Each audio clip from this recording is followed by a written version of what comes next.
Ferrol celebra o éxito do desembarco da multinacional chinesa SAIC. O Porto acolleu o acto institucional do primeiro buque cargado con 700 coches de MG e que prevé conectar todo o ano Asia e Ferrol para descargar vehículos. Alfonso Rueda destaca que SAIC vai consolidar Galicia como un polo de referencia da automoción en Europa. O caos ferroviario provocado polo tren que quedou parado no Irixo deixou hoxe novos atrasos. Os tempos de espera foron menores os donte, cando centos de pasaxeiros quedaron tirados nas estacións.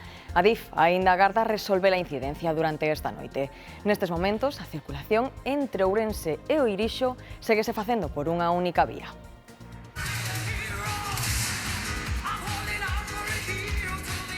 A súa borrachada fixo historia. Bonnie Tyler faleceu hoxe aos 75 anos, deixando un legado que marcou a historia do pop e do rock e varias xeracións de seguidores. Boas noites. Ferrol acolleu este xoves o acto institucional que lle dá o tiro de saída ao proxecto da multinacional chinesa da automoción SAIC en Galicia. Un proxecto que arranca co desembarco dos 700 primeiros coches MG procedentes de Asia. Ana Carpintero. SAIC cualifica de éxito o primeiro desembarco de coches en Ferrol que recibe este investimento da multinacional chinesa como un fito histórico que vai impulsar a economía da comarca. A automobilística destaca a alianza que xa iniciou con empresas locais para crear, din, empregos de calidade e Alfonso Rueda di que estamos ante un inicio de un proxecto de longo percorrido chamado a transformar o futuro de Galicia. SAIC confirma o Porto de Ferrol como novo punto de partida deste buque con capacidade para 9.500 coches que conectará Europa e Asia durante todo o ano. Una alianza que ya ha generado muchos puestos de trabajo. A medida que el volumen de vehículos importados siga creciendo, Angie Logistics creará aún más empleos de calidad en la región de Galicia. Pro alcalde ferrolán o proxecto de automobilística abre un novo tempo para a cidade e para a comarca, onde prevén investir 200 millóns en fábricas de ensamblaxe e compoñentes en Ferrol e As Pontes e crear 2.300 empregos nunha primeira fase. Lo que hoy estamos presenciando no solo es la llegada de un buque, es la confirmación de que el puerto de Ferrol está preparado para albergar iniciativas industriales de esta magnitud. Alfonso Rueda di que a aposta de SAIC é unha aposta pola estabilidade, a capacidade industrial e logística e o talento que ofrece a nosa comunidade e remarca que consolidará Galicia como un dos polos da automoción máis importantes de Europa. Estos coches son mucho más que una mercancía, representan la voluntad de construir una relación estable, duradera y que se irá desarrollando por fases un proyecto industrial de largo recorrido que está llamado a transformar el futuro industrial de Galicia. En Galicia, SAIC atopará, asegura o presidente, administracións comprometidas, empresas preparadas e profesionais altamente cualificados. As estacións de trens van recuperando a normalidade, aínda que os atrasos menores que onte se manterán mentres non se arranxe a avaría na liña Santiago-Ourense. Xoan Pereira. Sí, a imaxe que presente esta tarde a estación de Ourense, habitual dun día de verán, con bastante tranquilidade, pouco ou nada que ver coa tensión que se viviu na xornada de onte. Hoxe non hai aglomeracións de pasaxeiros nos puntos de información de Renfe, ni tampouco nos andéns agardando por un tren que non daba chegado. Os convois que teñen parada aquí esta tarde con destino ou procedencia de Santiago acumularon de media un retraso duns 15 ou 20 minutos, basicamente debido a que só continúa operativa unha vía no treito do Irixo. O Adif segue traballando na reparación da avaría na catenaria e a previsión é que os traballos continúen ao longo desta noite. Conta con restablecer a normalidade da circulación xa a partir da primeira hora de mañá venres. Si podemos contar que os usuarios do tren de cercanías que veñen de Ponferrada e Lugo e que dende aquí dende Ourense van á estación de Vigo-Guixar teñen que facer este traxecto en autobús porque hai unha incidencia na liña de cercanías. As estacións de tren de Galicia recuperaron unha relativa normalidade tras o caos da xornada anterior. Con todo, algúns pasaxeiros tiveron que facer en autobús o traxecto entre Santiago e Ourense.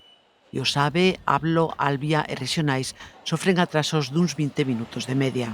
Parecía que iba a llegar más tarde y bueno, pues después de lo que pasó ayer, pues hemos tenido suerte. Hoxe non houve ningún problema, a verdade, onte foi un desastre. Eu tiña o tren ás 5 da tarde e saímos ás 8 e pico. A melloría foi posible grazas á retirada do hablo que quedara parado sobre o viaducto de Irixo. Na estación de Ourense atopamos dúas mulleres que viaxaban nese tren. El tren paró y dijeron 5 minutos más o menos. Se fue alargando y los 5 minutos fueron 3 horas. 3 horas que te va faltando el oxígeno, te va faltando, porque claro, no se pueden abrir las puertas porque no podíamos salir. Vino un tren, otro de hablo, y nos pasaron de un tren a otro. Nos pusieron una plataforma y pasamos al otro tren. Tamén atopamos viaxeiros dispostos a facer cun día de atraso a viaxe cancelada por esta avaría. Hemos comprado en casa porque allí no funcionaba un billete para hoy. Y hoy el problema estaba resuelto. Todo perfecto. A retirada do hablo permitiu restablecer a circulación en vía única entre Ourense e o Irixo e en vía dobre desde ese punto ata Santiago. Atraso hubo uns minutiños e tal, pero todo ben. Unha vez que pasen os últimos trens, Adif volverá a cortar a electrificación no Irixo para completar a reparación da avaría. Contan con que a circulación de trens estea normalizada este venres desde o inicio do servizo. O Pleno do Senado aproba a lei para a transferencia da AP Nova Galicia coas emendas introducidas polo Partido Popular. Deste xeito, recupérase o espírito da norma que se aprobou por unanimidade no Parlamento galego. Agora, o texto pasa ao Congreso dos Deputados, que terá que pronunciarse sobre as emendas e aprobar a lei de maneira definitiva. Muchas gracias, presidente. Galicia vai ofertar 725 prazas de formación MIR na próxima convocatoria. Trátase da oferta máis grande realizada polo Goberno galego. Son 42 prazas máis que na anterior convocatoria. Desta forma, a Xunta intenta paliar a falta de médicos que hai en España. Tan só Valencia nos supera en aumento porcentual de prazas. E reducirase o número de alumnos por aula tamén en secundaria e bacharelato. A Xunta e a maioría dos sindicatos, a Gas e Ciga, asinaron un acordo que fixa un máximo de 25 estudantes en secundaria e 30 en bacharelato. Con esta medida, a ratio galega situarase 5 alumnos por debaixo da media estatal. Que cando hai diálogo, cando se negocia, cando hai tiras e afrouxas na negociación, obviamente, pois se logran resultados que van incidir de xeito directo na mellora do sistema educativo, e a reducción dos ratios, menos alumnos por aula, vai permitir unha mellor atención, creo que é algo obvio. A UCO implica o exxefe de gabinete de Pedro Sánchez no caso Leire. A Garda Civil cree que Juanma Serrano lle deu un cargo en Correos para que a trama puidese operar con máis facilidade. Xuño do 22, o presidente de Correos presenta o selo de España con Ucraína. No acto participa Leire Díez.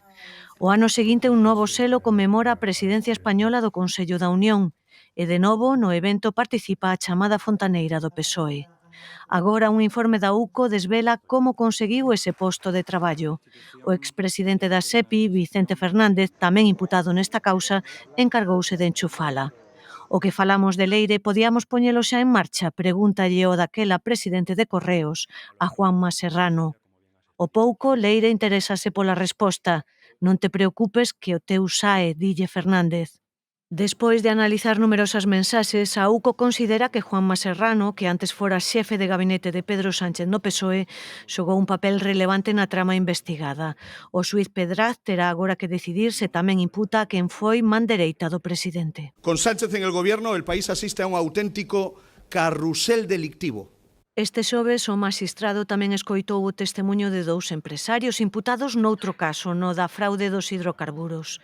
Contáronlle que Leire Díez lles ofreceu manobrar para exoneralos a cambio de información comprometedora sobre a UCO e Repsol. Centos de milleiros de iranianos participan na procesión funeraria por Ali Khamenei. Os restos do asasinado líder supremo do país chegaron a Mashhad, onde recibirán sepultura. O enterro no mausoleo de Ali Reza porá fin a unha semana de funerais multitudinarios en 5 cidades iranianas e iraquís. O réxime escenifica a súa forza e poder rexional en medio de novas tensións cos Estados Unidos e co cesamento do fogo en suspenso tras 2 días de ataques. O pasado mes de xuño foi o máis caloroso da historia de Europa Occidental e o segundo máis cálido a nivel mundial. Son datos do Servizo Climático de Copérnicus da Unión Europea. As cifras reflicten que a temperatura media en Europa Occidental foi de 20,74 graus, máis de 3 graus por encima da media. Isto bate unha nova marca porque ata agora o maior rexistro era o rexistrado en xuño do ano pasado. Non camiña soa é o lema da campaña coa que se busca impulsar a seguridade no Camiño de Santiago e protexer as mulleres de posibles episodios de violencia machista. Foron varias as peregrinas que nos últimos anos denunciaron ser vítimas de acoso sexual mentres camiñaban en dirección a Santiago. Esta campaña, na que se implican os distintos corpos de seguridade, así como albergues, farmacias, centros de saúde e oficinas de turismo da Ruta Xacobea, intenta evitar que se repita. La seguridad de las mujeres no es nada más que la seguridad del conjunto de la sociedad, no es nada más que un síntoma de salud democrática. A fe do apoio que o Goberno de España está mostrando e a seguridade e tamén a seguridade no camiño, a seguridade das mulleres. Os cartéis informativos distribuídos polo camiño inclúen un código QR e promoven a descarga dunha aplicación móvil para enviar alertas á Garda Civil en tempo real. E atopar un taxi en cidades como Santiago pode converterse en misión imposible estes días, sobre todo en horas punta. Os taxistas opinan que as esperas non son tan longas, pero non pensan o mesmo os usuarios.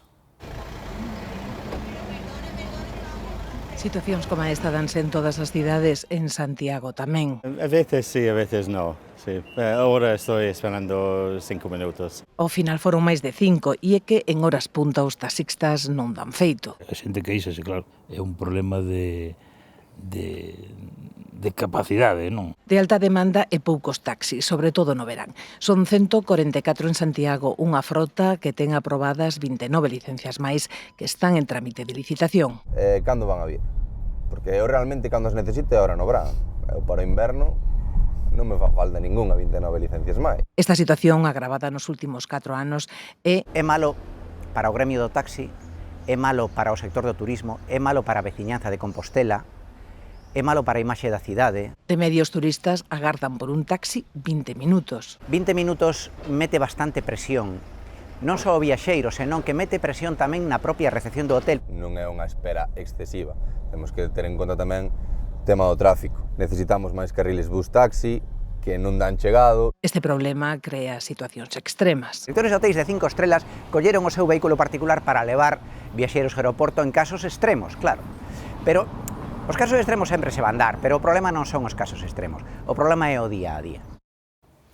Unha muller quedou ferida a mos nun accidente de tráfico causado aparentemente por un erro na lectura do GPS.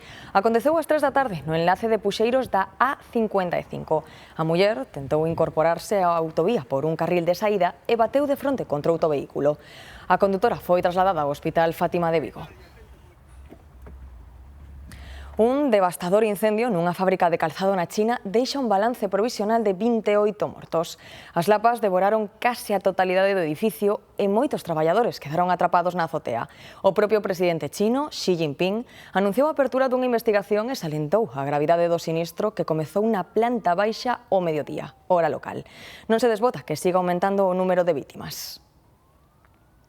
Esta tarde conseguían extinguir o lume que arrasou por completo o almacén de erva seca dunha explotación gandeira de Vocation. A colleita quedou totalmente calcinada. Quedaron sen nada, as lapas devoraron a erva seca que acabarán de gardar onte mesmo, o alimento das puchas para 6 meses. Aquí tiñan silo, nos outros dous, tiñan pacas de erva seca. Estaba todo hasta arriba. De feito, cando prenderon as chamas, salía o lume por arriba. De feito, pódese ver como están as uralistas, todas estalladas. Pudo ser algunha paca que fermentou, e dese ter algo de humidade, e iso combinado co calor, pois foi o que puido producir este incendio. Incendio fácil de controlar, pero moi difícil de extinguir, e no que a maquinaria da propia explotación está sendo fundamental.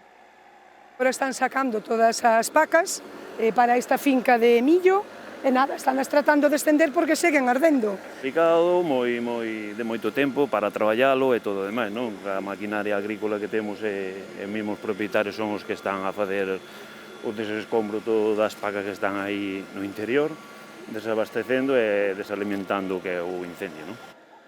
As perdas son moi grandes, pero consola que nin o lume nin o fume lle afectaron a granxa onde están os animais, viron ao lonxe. Recuperan dun encordo en Aragón un helicóptero afundido. Caera o domingo mentre escollía auga para apagar un incendio. A súa piloto logrou saír ilesa, pero o aparello acabou a 27 metros de profundidade. Dada pouca visibilidade, os mergulladores da Garda Civil tiveron que facer unha dúcia de inversións para localizalo e enganchar os cabos, cos que finalmente puido ser remolcado. Un incendio declarado esta tarde na localidade malagueña de Estepona obrigou a desaloxar unha urbanización e a cortar a autoestrada AP7. Tamén segue activo declarado onte na vila toledana de La Guardia. Xa van máis de 500 hectáreas queimadas ali. Onde mellor a situación é en Cataluña e Aragón. Os 7 incendios declarados nos últimos días están xa estabilizados.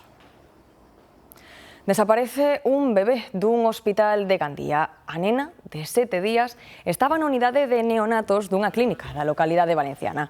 Sospeítase que o secuestrador é o seu propio pai, que acababa de visitar a cativa. O bebé deu positivo por cocaína ao nacer e estaba baixo tutela da Generalitat. A Policía Nacional de Valencia detivo a un home como presunto autor dunha agresión sexual a unha menor trans de 17 anos a que intoxicaron botándolle na bebida unha droga chamada alfa, que lle fixo perder o coñecemento. A vítima coñeceu o seu agresor a noite de San Xoán e volveu quedar con el despois. Hai quen merca a lotería de Nadal por tradición, quen o fai por se acaso e quen confesa que non quere ser o único da oficina sen décimo se toca. A campaña presentouse hoxe oficialmente, pero xa leva días vendéndose nas administracións. Este é o aspecto do próximo décimo de Nadal e este o primeiro dos anuncios. ¿Ya puestos? ¿Querías con esto? Devolvérselo al hijo de Fernando. Un anuncio que quere centrarse na solidariedade, nos soños compartidos que se crean arredor da lotería de Nadal. Este ano o sorteo terá ademais dúas novidades. A primeira, que tirarán máis series pensando en aumentar as vendas. Ollo a segunda. Es que estrenamos un nuevo juego de bolas. Las hemos renovado todas. Cambio de bolas, como no tenis. Eu compro contra o final, porque parece que se acaba o verano, en cuanto empeza a lotería, parece que xa estamos no inverno e dame un pouco de mal rollo. Malia esa natural reticencia en pensar no Nadal entre vaga de calor e vaga de calor, comprar agora ten os seus adeptos. Nesta época, turistas, e despois tamén leva moita xente para as festas dos pueblos. Eses e os que non queren quedarse en un número co que xogan sempre. 19.376. Non sei canto toca. Muller chupao.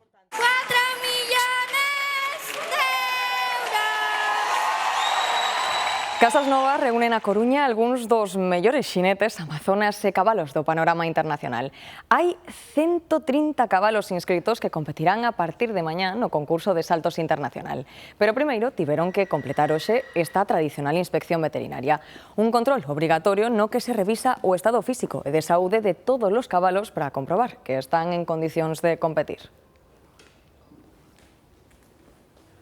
O verán é tempada de celebracións, bodas, comuñóns e outros eventos que obrigan a sacar o traxe do armario e tomar unha decisión que nunca pasa de moda. Gravata ou gravata de lazo, dous clásicos de etiqueta con estilos e significados diferentes. Como case todo na vida, non hai unha única resposta. Hai nos fieis a gravata de sempre e hai auténticos defensores do lazo. Corbata. Por qué? Porque me gusta máis sempre usar corbata. Caso un evento, unha boda ou así. Son máis de pajarita.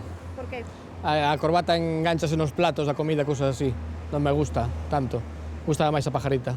A gravata tradicional encaixa prácticamente en calquera cerimonia. Se o cliente vaise ver moi ben tanto para negocios como para eventos, como xa é a boda, bautizos, calquer tipo de evento vai ir ben. Mentres, a gravata de lazo busca destacar aportando un toque diferente. Sí que fai uns cuantos aniños empezamos a ver a gravata de lazo xa para rapaces xóvenes que lles apetece romper un pouquiño ca seriedade e a sobriedade da gravata normal.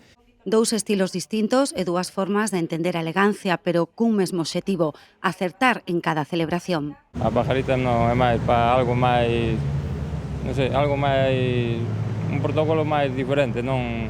A mí me gusta máis a corbata, vamos. Corbata, sempre. Por qué? É máis formal. Corbata, non queda mejor. Máis aló das normas de protocolo para os eventos do verán manda sobre todo o estilo de cada un. Chegan as vacacións e con elas este dilema. Que facemos coas nosas plantas mentres estamos de viaxe? A opción, cada vez máis demandada, é deixalas en mans de profesionais. Existen florerías especializadas que se converten en garderías ou hotéis para plantas. Unha gardería ou hotel de plantas é un dos servizos que Nieves ofrece na súa tenda da Coruña. Cuida delas mentres os seus donos marchan de vacacións. Estas viñeron onte, esta tamén onte, van quedar algúns meses por vacacións. Nestoutra florería coruñesa, a gardería tamén está a plena actividade estes días. Se deciden alargar as vacacións, pois nos din unha semaniña máis, entón non hai problema por eso. Chegaron a estar ata plantas aquí durante 5 meses. Poden facerse estadías dunha semana por 3 euros, a máis tamaño, máis custo, os coidados básicos, o rego e o control da luz. E logo a maiores, se queres algún posta a punto, cambio de maceta, cambio de terra, eso, cualquier outro tipo de servizo pode aplicarse. E se a planta está a pasar por un mal momento, pode recibir cuidados máis específicos nos chamados hospitais de plantas, e o que fixo Laura coa súa orquídea. Quedo moito máis tranquila porque eu nunca trasplantara unha orquídea, entón, pois, veño aquí que son profesionales e seguro que o fan moito mellor que a eu. Facemos os tratamientos pertinentes e cando está, digamos, xa feito o tratamento, damos a opción de voltar a levar para casa ou que quede aquí para seguir curándose. Veu un xazmín que viña moi enrollado nun tutor e sufriu moitísimo, xa está a botar os primeiros brotes, pronto xa marcha para casa. Servizos que dan resposta ao crecente interese pola xardinería nas áreas urbanas. E temos por diante unha fin de semana de festas. Durante estes días, a música toma Galicia con 3 grandes festivais para todos os gustos. Santiago acollerá este sábado o Gozo Festival con Maroon 5 como cabeza de cartel, un dos grupos máis relevantes do panorama internacional. Tamén en Ortigueira estáse a celebrar desta hora o Festival do Mundo Celta. E aínda queda unha cita máis no día de hoxe, o Festival Portamérica no Concello de Portas, que fusiona música e gastronomía. É un dos festivais máis consolidados en Galicia e tamén dos máis agardados do verán. Cal é o ambiente desta hora? Andrea Otero.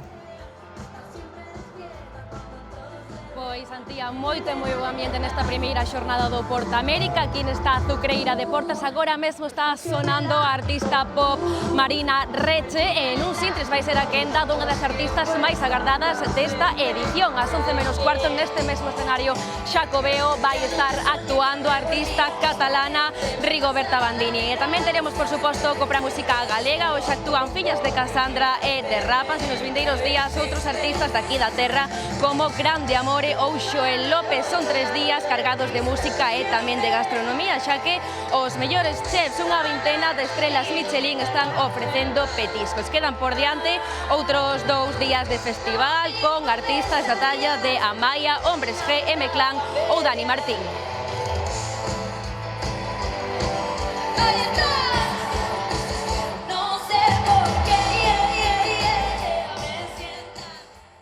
E imos con outra cantante, porque a súa voz rota e o seu cantar, como con Area na Gorxa, fixeron dela unha artista inconfundible asociada a auténticos himnos que seguen dando a volta ao mundo décadas despois.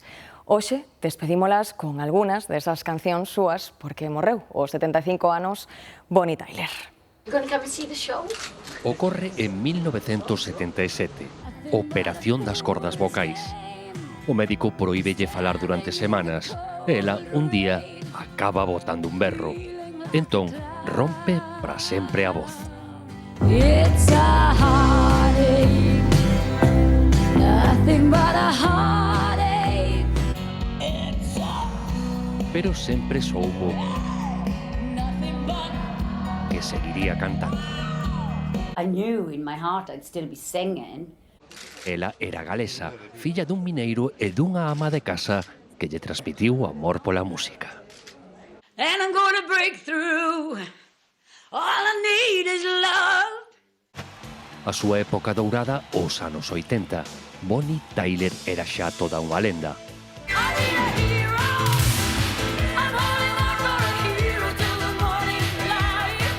Amaba ir de xira. Recalou bastante por aquí. Se o público de Luar lle lanzaba unha flor en directo, quedaba con ela. It's just so much fun to be back out on the road, you know. Esta era a súa casa no Algarve. Levaba medio século botando temporadas en Portugal. Alá morreu con 75 anos. Gracias. Tiña previsto cantar na Coruña a bordo dun transatlántico o día da eclipse. Non poderá ser, pero queda a súa eclipse total do corazón. Para millóns de persoas, a eclipse máis total das súas vidas.